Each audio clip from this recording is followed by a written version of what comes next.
అఖండ భారతం నుండి పాకిస్తాన్ను విడగొట్టింది కాంగ్రెస్ పార్టీ. విడగొట్టిందే కాక వారికి కావలసినంత ఆర్థిక సహాయం కూడా చేసింది. సరిహద్దు ఉగ్రవాదానికి కారణమైన పీఓకేని కూడా వదులుకుంది. దానిని తిరిగి తీసుకునే వెసులుబాటు వచ్చినా తీసుకోలేదు. అటువంటి ఘనత వహించిన కాంగ్రెస్ పార్టీని పాకిస్తాన్పై భారత్ విజయాల గురించి ప్రస్తావిస్తూ ఒక లెంగ్దీ ట్వీట్ వేశారు ఆ పార్టీ నేత విజయశాంతి. ఈ ట్వీట్లో 1965, 1971 సంవత్సరాల్లో పాకిస్తాన్పై భారత్ విజయాలకు ఆనాటి కాంగ్రెస్ పార్టీ కారణమని, 1971లో బంగ్లాదేశ్ ఏర్పాటుకు కూడా కారణం కాంగ్రెస్ అని వ్రాసుకొచ్చారు విజయశాంతి. ఆవిడ ట్వీట్కు ఎటువంటి కామెంట్స్ వచ్చాయో పరిశీలిద్దాం. కాంగ్రెస్ పార్టీ హయాంలో ఉగ్రవాదం వల్ల సంభవించిన మరణాల లిస్టు ఈ విధంగా ఉంది.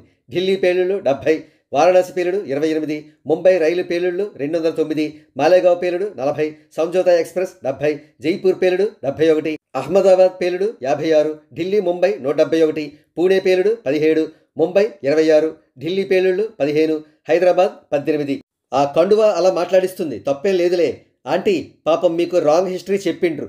అసలు వాళ్ళు ఇలా చేయడానికి కూడా మీరే కారణం. ఏటమ్మా మీ వెటకారం? ఇన్నాళ్ళలాగా జనాలు లేరు. గూగుల్లో సెర్చ్ కొడితే చరిత్రలు బయటకు వస్తాయి. 93,000 మంది పాకిస్తాన్ సైనికులను 3 ఏళ్లు మేపి పాక్కు అప్చెప్పి 150 భారత సైనికులను తేలేని కాంగ్రెస్ చరిత్ర కోసం మీరే మాట్లాడాలి. S-400 వద్దు అని రాఫెల్ యుద్ధ విమానాల కొనుగోలు చేసినప్పుడు మీ రాహుల్ గాంధీ చేసిన గోల అంతా ఇంతా కాదు. అన్ని పార్టీలు మారేటప్పటికీ ఏ పార్టీ పూర్వం ఏం చేసిందో తెలుసుకోలేకపోయారు పాపం మేడం గారు. హరహర మహాదేవ్, భారత్ మాతాకి జై. మరి పీఓకే ఎందుకు వదిలేశారు? అక్క, మీకు ట్వీట్ రాసేంత టైం పట్టదు. 26/11 అని గూగుల్లో సెర్చ్ చేస్తే చరిత్ర బయటకు తీయడానికి. హరహర మహాదేవ.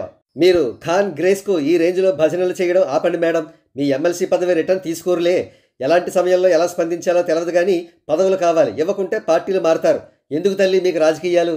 కాంగ్రెస్ హయాంలో భారత ఆర్మీకి బుల్లెట్ ప్రూఫ్ జాకెట్లు లేని రోజు నుండి ఈరోజు శాసించే స్థాయిలో ఉన్నాం. అది మోదీ గారి గొప్పదనం. కాంగ్రెస్ హటావో దేశ్ బచావో. అప్పుడు ఇప్పుడు ఎప్పుడు.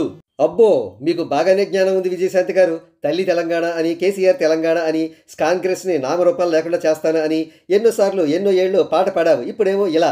హస్తాన్ని పొగిడే కార్యక్రమం రాహుల్ గాంధీ వచ్చినప్పుడు పెట్టుకుంటే బాగుంటుంది. మేడం, ఎమ్మెల్సీ ఇచ్చారుగా, ప్రశాంతంగా ఉండండి. లేనిపోని ఇష్యూస్ ఎందుకు మీకు? మీరేదో కాంగ్రెస్లోనే పుట్టి కాంగ్రెస్లోనే పెరిగినట్టు 5 పార్టీలు మారారు. ముంబై తాజ్ హోటల్లో జరిగిన ఉగ్రదాడి అప్పుడు కాంగ్రెస్ ప్రభుత్వం ఉంది. మరి అప్పుడు ఎందుకు పాకిస్తాన్ మీద దాడి చేయలేదు? జేకేఎల్ఎఫ్ ఉగ్రవాదిని వెనకేసుకు వచ్చింది మీ కాంగ్రెస్ ప్రభుత్వం కదా? నాటి నుండి నేటి దాకా చేతకాని దద్దమ్మల చేతిలో పెట్టాం దేశ భవిష్యత్తును. ఎంతమంది చావాలి ఇంకా? చావో రేవో తేల్చుకోవాల్సిన సమయం ఇది. We're ready for war. మీకు పార్టీ మీద ప్రేమ ఉండొచ్చు కానీ కాంగ్రెస్ వల్ల దేశానికి నష్టమే జరిగింది అనేది వాస్తవం. ఎలాంటి టైంలో ఎలాంటి మాటలు మాట్లాడుతున్నావు? ఇలాంటి టైంలో రాజకీయాల గురించి మాట్లాడుతున్నావు. మరి పీఓకే ఎందుకు వదులుకున్నారో చెప్తే బ్రేక్ ఇస్తాం మేడం. అవును, అందుకే లాల్ బహదూర్ శాస్త్రి గారి మరణం విషయంలో మీ పార్టీ ఎలా ప్రవర్తించి ఆయన మరణానికి విలువ లేకుండా చేసిందో బాగా తెలుసు అందరికీ. ఎందుకండి అనవసర ట్వీట్లు? జై హింద్, జై జవాన్, భారత్ మాతాకి జై అని వదిలేయండి. మీ పార్టీని మాత్రం ఇరికించకండి. భలే కామెడీ. లాల్ బహదూర్ శాస్త్రి గారి కాలపు కాంగ్రెస్కి, నకిలీ గాంధీల కాంగ్రెస్కి చాలా తేడా ఉంది. ఆ నిస్వార్థపరుడి నాయకత్వానికి నేటి ఇటలీ కుటిల పటాలానికి హస్తిమ శకాంతరం తేడా ఉంది. మరెందుకు పీఓకేని స్వాధీనం చేసుకోలేదు? ఎవరిపై ప్రేమతో?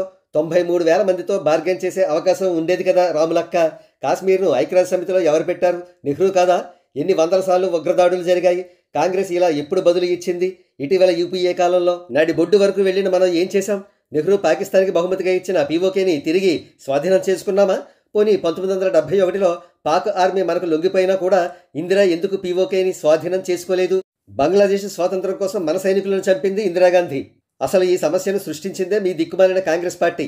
సర్దార్ పటేల్ గారు 500 పైగా సంస్థానాలను విజయవంతంగా భారత్లో విలీనం చేశారు. కానీ ఫేక్ పండిట్ నెహ్రూ కాశ్మీర్ని ఉద్దేశపూర్వకంగానే పాక్కి అప్పగించారు. అప్పటి నుండే కదా ఈ సమస్య.